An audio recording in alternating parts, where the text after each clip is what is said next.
Admirado no Ocidente pela política de distensão e apaziguamento durante o período final da Guerra Fria, mas desprezado na Rússia por ter feito o legado soviético e influência russa se enfraquecerem no mundo, quem de fato foi Mikhail Gorbachev? Qual foi o seu legado para os países que formaram a antiga União Soviética? E qual a ligação entre o legado de Gorbachev com a situação política em que a Rússia atual atravessa? Mikhail Gorbachev nasceu em 2 de março de 1931, na União Soviética. Quando criança, foi contemporâneo das agruras da terrível e mortífera Segunda Guerra Mundial, a que os russos chamam até hoje de a Grande Guerra Patriótica. Tendo origens russas e ucranianas, ele foi proveniente de uma família camponesa, sendo ele um operador de colheitadeira, profissão em que ele exerceu antes de se filiar ao Partido Comunista da União Soviética, o único legalizado pelo regime unipartidário marxista-leninista. Inserido no Partido Comunista, foi membro da Juventude Comunista e depois da morte de Stalin, tornou-se um engajado político entusiasta das reformas desestalinizadoras, promovidas pelo então secretário-geral do partido e líder máximo da União Soviética, Nikita Khrushchev, que visavam denunciar as políticas sanguinárias e desumanas do antecessor Stalin. Este engajamento político lhe rendeu promoções e uma carreira meteórica em galgar cargos mais elevados na hierarquia soviética. Tudo isso combinado ao destino trágico dos políticos e dirigentes da velha guarda do regime comunista, em que 3 secretários-gerais do partido, em um período curto de tempo, vieram a falecer, abrindo espaço para o jovem político Gorbachev ascender ao poder supremo soviético. Quando Gorbachev assumiu o poder de seu país, a União Soviética já era a segunda maior potência global e rivalizava com os Estados Unidos o papel de protagonista mundial e de sua hegemonia sobre o globo. Este período ficou conhecido como Guerra Fria. E você pode conferir com mais detalhes sobre este importante capítulo da história mundial no vídeo fixado no card ao lado e no link na descrição. Entretanto, todo esse poder e prestígio que a União Soviética representava sobre metade do globo escondia uma infraestrutura econômica precária, falida e sucateada, e um regime extremamente autoritário que violava os direitos humanos, em que não se tolerava qualquer foco de oposição, divergência ou resistência. O comunismo, sistema econômico adotado pela União Soviética, proibiu a livre iniciativa e a propriedade privada, boicotando a inovação da sociedade. Junto a isso, o Estado passou a ter o controle total das atividades econômicas pelo dirigismo estatal, com péssimos serviços públicos insuficientes e precários, assolada pelas constantes crises de abastecimento, racionamento sem fim, intermináveis filas para elementos básicos do cotidiano, além da terrível corrupção que abria espaço para a instalação de máfias e do poder paralelo terem livre espaço de operação tanto em amplos setores da sociedade quanto nas camadas mais altas de poder.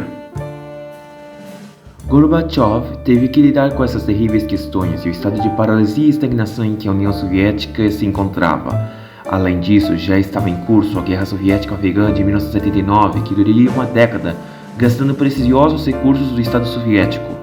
Segundo alguns autores, a corrida armamentista, promovida pelos Estados Unidos e União Soviética durante a Guerra Fria, para desenvolver todo um arsenal bélico mais poderoso e numeroso que o rival, além de lutas e guerras desgastantes e infrutíferas como a Guerra Soviético-Afegã, não foram um fator decisivo, mas contribuíram fortemente para o colapso soviético e posteriormente de todo o mundo comunista. Gorbachev se notabilizou por ser um reformador a todo esse cenário de desastre político-econômico em que a União Soviética estava se encaminhando. Logo que assumiu o poder, foi um ferrenho opositor da Guerra Soviético-Afegã e retirou o país comunista do conflito, deixando um vácuo de poder no país muçulmano que logo foi assumido pelos talibãs, grupo fundamentalista afegão que se opôs à invasão soviética auxiliado nesse tempo pelos Estados Unidos. Mas hoje, Talibã e Estados Unidos são inimigos. Além disso, Gorbachev orquestrou uma série de reformas internas conhecidas como Glasnost, transparência, pois ele acreditava que o Partido Comunista precisava urgentemente de legitimação do próprio povo soviético e que os dirigentes do país deveriam esclarecer os rumos e as decisões que a nação estava tomando para a população em geral, coibindo desse modo com o autoritarismo e a corrupção da sociedade soviética. A Glasnost deu voz à fúria de todos os opositores, dissidentes e milhares de vítimas do regime atroz que se estabeleceu sob o reinado de terror de Stalin. Para saber um pouco mais sobre este triste episódio da humanidade, há um vídeo no canal que pode ser acessado por meio do link na descrição. Além disso, a Glasnost deu força a todas as vozes esquecidas das nacionalidades oprimidas pela Rússia em diferentes momentos da história. Todos os traumas do passado vieram à tona, o que dificultou a manutenção da União Soviética tal como era antes, e este país começou a ruir. Ao mesmo tempo em que a perestroika, reestruturação, se refere à liberalização da economia soviética, reduzindo subsídios estatais e desburocratizando e desregulamentando várias regras limitantes do Partido Comunista. A perestroika tinha o objetivo de melhorar e dinamizar a economia soviética, entretanto, sem os subsídios para os diversos setores econômicos e com uma produtividade deficitária e sem inovação em quase um século, tendo que competir com produtos importados, muitos soviéticos se viram em extrema carestia por não ter como comercializar seus produtos em pé de igualdade. No plano internacional, Gorbachev foi um líder elogiado e premiado no mundo todo por ter celebrado diversos acordos diplomáticos na busca pela paz e estabilidade ao invés da política do confronto. Sua doutrina internacional, conhecida como Sinatra, que faz menção à famosa canção My Way, do cantor Frank Sinatra, à sua maneira ressalta a relação emancipadora e independente não mais subserviente que cada república do leste europeu tinha com Moscou.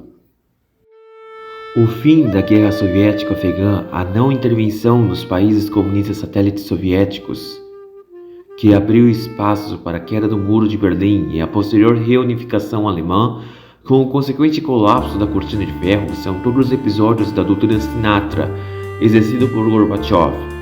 Assim, Gorbachev não queria que a União Soviética acabasse, achava necessário que ela se reestruturasse em bases mais sólidas, com maior transparência e liberdade.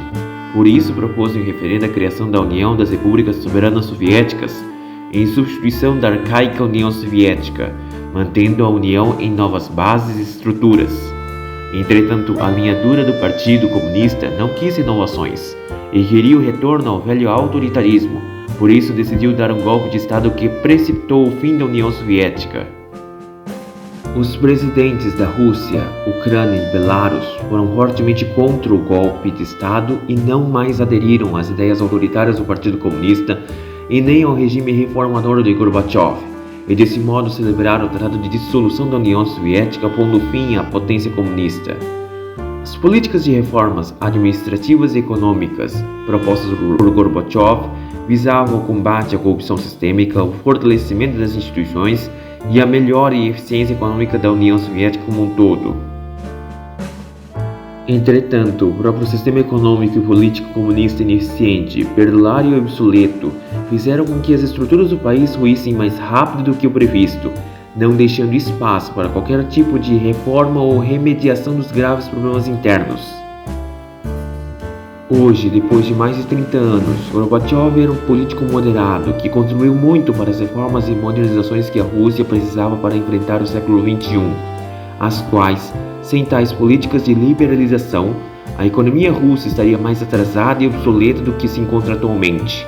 A importância de Gorbachev para a economia e a política russa são indescritíveis para a modernização e democratização que a sociedade russa tanto ansiava e que agora a agonia autoritária de Putin vem a esmagar qualquer esperança por uma consolidação democrática.